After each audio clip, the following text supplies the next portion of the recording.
Hello and welcome to episode 107 on the Everyday Joy podcast. I'm your host, Joy Ravella. Hey, on today's conversation, we are going to be breaking down a proverb that's all about living the simple life. But before we get into that, I wanted to share this really sweet review that came through the other day. Quinn said, "It's great to learn from other people and go deeper into the verse with everyday life experiences shared." And truly, I think that's really at the heart of this whole podcast. The fact that God's word is so applicable and it's so incredibly everyday, right? It's not something that you can just access on Sundays or when life is difficult. It's for every season, every situation. So Quinn, thank you so much for your comment. And if you've been loving this podcast, go ahead and leave a written 5-star review. That really does help spread the word. Right now though, let's get into today's Bible verse. A pretentious, showy life is an empty life. A plain and simple life is a full life. That is from Proverbs 13 verse 7 in the Message version. Once again, I've got the lovely Ash here in studio. We're back. I love it. You know, this verse here, I don't know about you, but this reminds me of a whole bunch of videos I'm so obsessed with online. It's like the homesteader kind of videos. Joy, you're speaking my language. When they're like making bread and picking homemade carrots. It's such a trend at the moment. Yeah. It's like there's a whole group of people on social media who've gone, I am done with the busyness. I'm done with the crazy life. I just want to have a block of land in the countryside, raise my kids and like bake bread.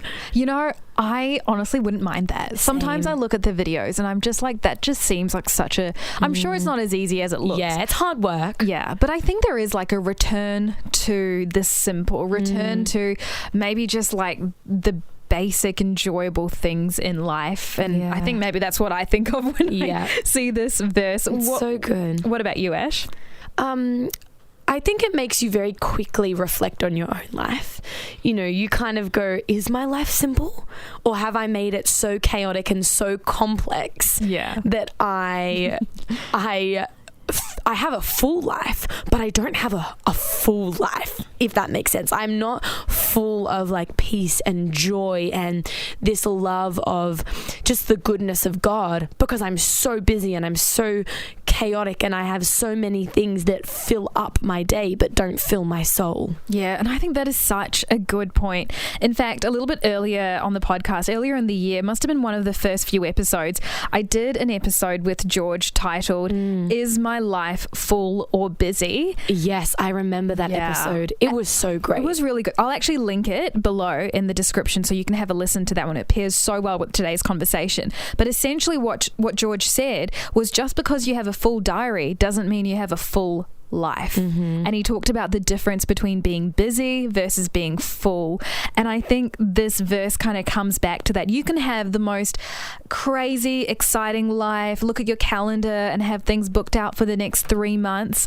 But are you actually doing what fulfills you? Are you living out a fulfilled life? It's so true. I think the other thing that kind of jumps to mind is it talks about, you know, a pretentious and showy life is kind of the first little bit. And it's kind of this idea that we live in a society where if you get a new car, you post it on Instagram. If you get a new house, you post it on Instagram. And it doesn't mean we don't celebrate the good things, but it's kind of this interesting idea where God goes, you don't need these things. You don't need the materialistic goods of life to have a very fulfilling world and life and family. Yeah, and I think it's just something as a society, I feel we are returning back to. Yes. Because so much since the dawn, I think, of the internet, says Joy. With your wealth of knowledge on the beginnings of the internet. I do feel though, right? I really feel for the younger kids. Oh, me too. They have not grown up in a world where the internet wasn't like a thing. Like, I'm not sure about you, but for me, growing up until I was like 5 or 6 years old, the internet made that like dial-up connection sound. And if you were on the internet, no one else could make phone calls in the house. That was sort of the era that I grew up in. And so it was this limited thing that was just a little side gig in your life. It wasn't everything. For sure. I was similar. I'm very grateful for when I was sort of born. I was born kind of on the cusp of it all. Yeah. Majority of my life, of my childhood, I didn't grow up with electronics. You know, we had a TV and things, but internet, we had a chunky computer.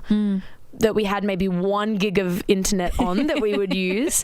And then I think, you know, I didn't get a phone till I was well into high school, like all those sort of things. There were no iPads, there were no nothing. I had an iPod Shuffle. If anyone remembers an iPod Shuffle, there was no screen, it was just a button. Walkman, remember those? Yeah. I had one of those. It did not fit in my school skirt pocket, but I thought I was cool. So good. But I do think like the life we live now, even though we can say, times were easier back when we were younger, I think despite which era you were born into, despite which circumstances you were born into, you always have a choice as to what you choose to fill your life with. Like it doesn't really matter. Like I'm sure even back when this was written, I mean it says Proverbs 13:7, a pretentious showy life is an empty life. Tells me that people way back then, prior to the internet, were still filling their lives with very empty things. It's so true. It's so true. When I saw this scripture, it really made me think of an experience that I had when I was overseas. I went to India when I was 18. Literally the best experience. I loved it. India just like holds such a special place in my heart. It's so good.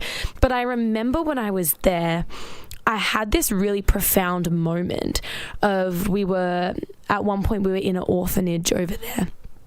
And I remember just talking to these little kids, and you know there was obviously a bit of a language barrier and we couldn't really fully speak to each other, but these children were just so full of joy. And I just remember watching them being like, you have nothing materialistic. You have nothing here in the sense of that the world would maybe recognize as wealthy or you know, as successful in the sense of, you know, materialistic things. But these kids were so full of joy. They had so much life. And I saw it again and again in every situation that I encountered. We went to a prayer worship sort of afternoon, and we're standing there praying with these incredible men and women. And there was this moment where we were, you know, we're in like this tiled kind of small little shack, and I just remember having this moment where we were worshiping and we were celebrating and we were honoring God. And I have never seen people worship God in a more honoring, in a more beautiful, and in a more just in complete awe of the joy and goodness of God. And I kind of stood there in the room being like, I am so privileged to be able to come here and experience this.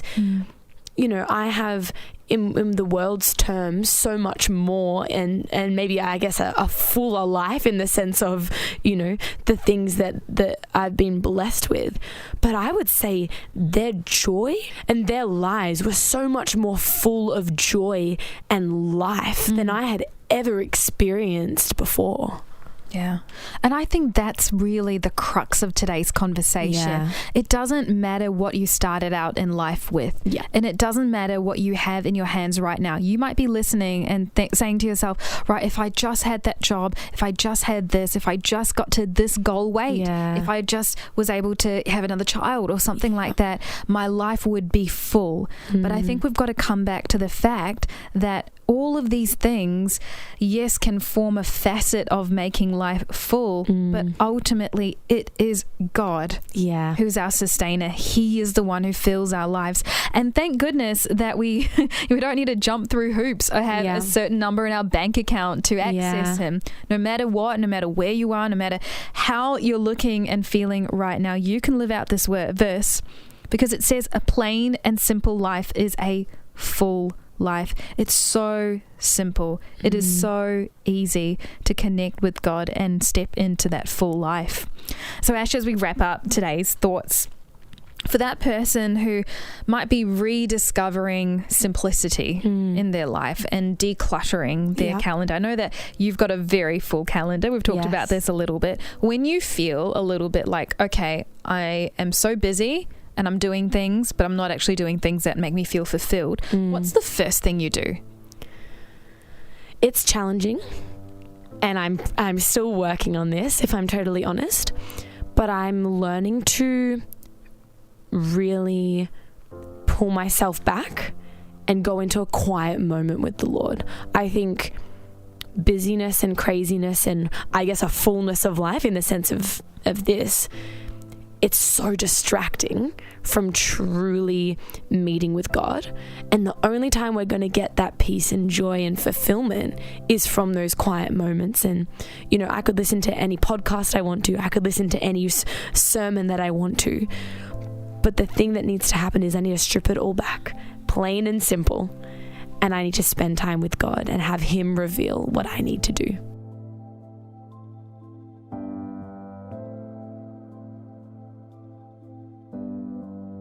Today's episode is all about that sense of knowing what really matters in life and making time and space for it. In terms of application, my goodness, there's so many different ways that we can take this, but I really want to encourage you, maybe even challenge you, to do a time audit. I know in a previous episode I suggested it, but my goodness, today I really just want to share with you what happened in my life when I decided to track how I spend my time over a 5-day period. So I did Saturday through to Wednesday, and I tracked in half-an-hour blocks on an Excel spreadsheet everything that I did. Things like, okay, this is how long I spent in the shower, to this is how long I spent scrolling through social media, and I was brutally honest with myself. And you know what I found? I never had buffer space. I would plan one activity after another, and I'd always just be feeling so tired at the end of the day.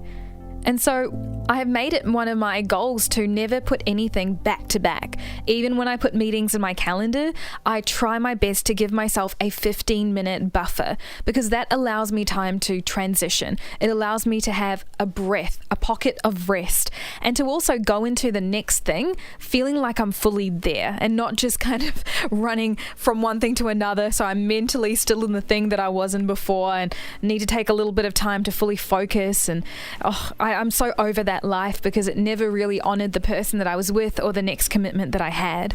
And I guess that for me was this one thing I wouldn't have known had I not done a proper audit. So maybe for you, you could just start off by opening up an Excel spreadsheet or taking out your phone and typing the notes, or even like pen and paper it, and jot out all the half-hour blocks over the next 24 hours. Just be honest with yourself, fill it out, write in how you spend your time, and I know that just by looking at that, you'll be able to see what exactly your life is filled with. And once you've got the raw materials, you can then go ahead and truly apply this verse, because you don't know what you're dealing with if you're not facing the reality of your real life schedule. So that's my encouragement, challenge, application for today. Give it a go. What have you got to lose, right? That wraps up today's episode on the Everyday Joy podcast. Hey, if you do end up doing this and you found out something really interesting about your schedule or your week, I would love to hear about it. Send through an email through to the Everyday Joy inbox that's in the description below, or you can get in touch now via the Facebook group. You can message me through that. I'd love to hear about it.